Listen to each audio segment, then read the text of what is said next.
The first thing we do when we're born is take a breath. The last thing we do before we die is take a breath. We can go 3 weeks without food, 3 days without water, and only 3 minutes without air. We typically eat 2 pounds of food in a day. We drink 2 liters of water, but we breathe almost 20,000 liters of air. It was 2016 and I saw on the news a massive fire in Fort McMurray, Alberta. It was the biggest fire in Canadian history and 100,000 people were evacuating and over 5,000 homes burnt to the ground. Literally when you drive down the street, all that was left was chimney stacks. The homes were gone. So that meant every can of paint, WD-40, every VOC, every chemical toxin in the house, the cars, the fuels, all of that was in this big toxic smoke mess. So I mobilized my team to go there and help restore, fix, clean homes and get people's homes safe and cleaned up so they could move back home. So we would go in and we would remediate them top to bottom. We'd clean up a home and then a week later, we got a call that there was a baby in the hospital. We're like, what do you mean there's a baby in the hospital? So we went back to the house and we tested the house for air quality and the house was incredibly contaminated again. Super toxic, levels off the chart. We're like, whoa, what's going on here? Well, when you clean up a home after wildfire smoke, where do you think your air comes from? So the outdoor air is what comes back inside. So even though we detox the home once, when the outdoor air comes back in, it would recontaminate the home. Yeah, I talked to the insurance company and they basically said like, so sad, too bad. We don't clean houses twice. I was like, okay, well, we have a problem here.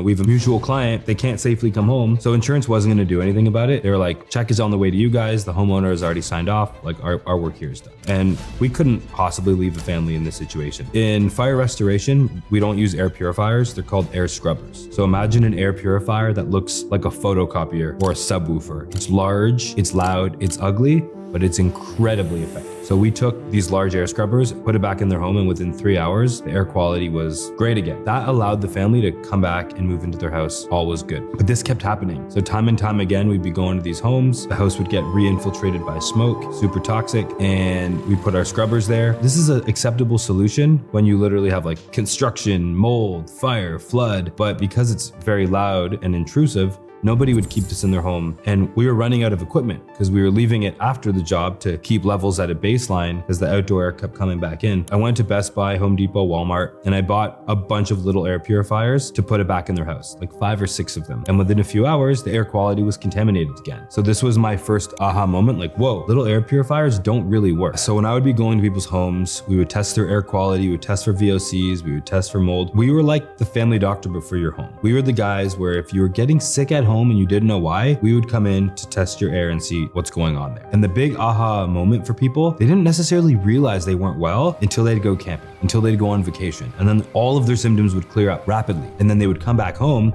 and they're sick again. So they have this realization that, is my home making me sick? And you can't detox your body if you don't detox your home. Just like the way I said that there was either these large industrial restoration grade air purifiers that were for homes that had physical black mold, floods and fires, or these kind of gimmicky little air purifiers that you would pick up at Best Buy. Well, the way we were testing for air, the mold testing and air quality industry looks at it very similarly. They either say, your house is fine, peace of mind, no problem at all, or we need to gut everything, we need to rip it out, you need restoration. But the actual fact is 95% of homes that we would test had moderate levels of airborne mold. They didn't have great air, they definitely had lots of room for improvement, but they certainly didn't need to start ripping out kitchens and bathrooms and gutting their basements. So it requires for a more moderate solution, not nothing and not gutting your house. It required air filtration. So right after all of the restoration in Fort McMurray, my wife and I moved into a rental house. We rented it sight unseen and there was incredibly high levels of mold when we moved there. The problem was we were leasing, so we couldn't actually remediate or restore it. We did our best to clean up the mold, but we still had incredibly high levels of mold that were deeply impacting both of our health. Also, we were trying to get Rachel pregnant at the time, and mold is a huge deal for fertility and for the potential health of mom and baby, and we were stuck in this lease and we couldn't get out. So remediation was not an option. We could not do much other than cleaning the mold. We couldn't gut the walls, we didn't own the home. Luckily, because I was in the restoration business, I owned these large industrial air scrubbers. So I put several of them in the basement, and by the next day,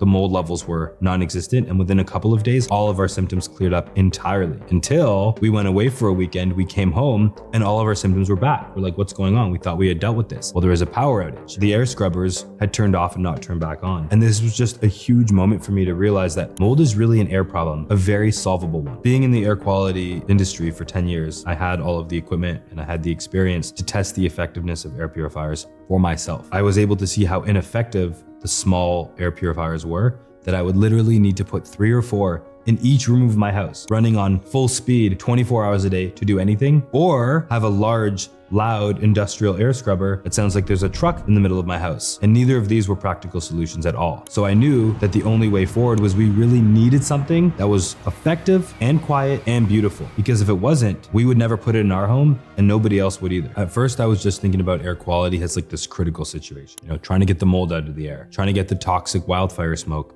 out of the air, trying to get the bacteria from the flood out of the air. And now that Jaspr's been out for over 4 years, I'm able to see the other side of the spectrum. Optimal air, amazing air. I didn't really think about improving air quality for a healthy person. I was only thinking about it for a sick person. But now that we have the data, I'm able to see how people's allergy symptoms almost go away entirely. A lot of people struggle with seasonal allergies, pet allergies, etc. daily. It just impacts their life all year long. We spend over 95% of our time indoors. This is a blessing and a curse. The curse is that's way too much time inside and it's really impacting our health. The blessing is we have the opportunity to turn that problem and turn it into an opportunity. By filtering our air, we're able to go outside and be exposed to some pollen or some mold or some allergens and be totally fine. But it's when it's 24 hours a day beating us down all day, all night. And sleep is the time when our body's supposed to go into a parasympathetic state, when we're trying to heal, recover, consolidate memories. But when we're breathing polluted, allergy-filled air all night long, it doesn't allow our body to go into a recovery mode. We're playing defense all night long. So when you have filtered air in your bedroom and your body gets a chance to rest, recover, lower that stress bucket, people's allergies almost go away entirely. It's awesome. We keep getting reviews from people. I'm sleeping better. My allergies are gone. And I'm like, okay, how do we actually quantify this? So we sent 100 Jaspers to people in exchange for their sleep data for a month. So the first week was no Jaspr in the bedroom to get a baseline. Week 2 and 3, Jaspers in the bedroom.